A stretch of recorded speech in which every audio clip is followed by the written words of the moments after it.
நமஸ்காரம். ஆதித்யாய சோமாய மங்களாய புதாயிஷ குரு சுக்ரீசு சனிப்சாய ராகுவே கெதுவே என்று சொல்லக்கூடிய நவகிரகங்கள். இதில் குரு பகவான் பார்க்குறீங்களா? ஒரு தான் குரு பார்க்க கோடி நன்மை என்பார்கள். அதாவது குரு பார்த்தாருன்னு விஷயங்களேன், ஒருத்தருடைய ஜாதகத்தில் அவருக்கு 7.5 சனி, அஷ்டம சனி எல்லாமே போயிடும். இந்த குரு பார்க்குறதுக்கு ஒரு கதை உண்டு. அதாவது ஒருத்தருக்கு மங்கல்ய பாக்கியம் குறைவாக இருந்து அவர் அந்த பொண்ணை திருமணமானால் அன்று இரவே அவருக்கு முக்தி நிலை பெறக்கூடிய சக்தி கிடச்சிருக்கு. ஆனால் அந்த பையன் என்ன பண்ணுறான், துணிஞ்சு அந்த பொண்ணை நான் கல்யாணம் பண்ணிக்கிறேன்ட்டு கல்யாணம் பண்ணிக்கிட்டு இரவு முழுவதும் இருந்துட்டு வெளியில் வரும்போது அவர் என்ன சொல்கிறாரு, அந்த உள்ள பையன் குரு நீங்கள் எங்களுக்கு எதிர்த்தாப்பில் உட்காந்துருக்கணும், அந்த ரூமுக்கு ஏற்றாப்புல குரு உட்கார வச்சுட்டு போயிடுறாரு.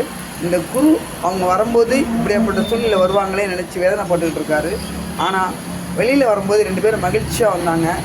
என்னுடைய ஜாதகம் இப்படி வந்து எப்படி பழிக்காமல் போச்சுன்னு குரு கேட்குறாரு. அப்புறம் சொல்கிறார், குரு பார்க்க கோடி நன்மை அப்படிங்கிறார். அதான் குரு பார்க்க கோடி நன்மை.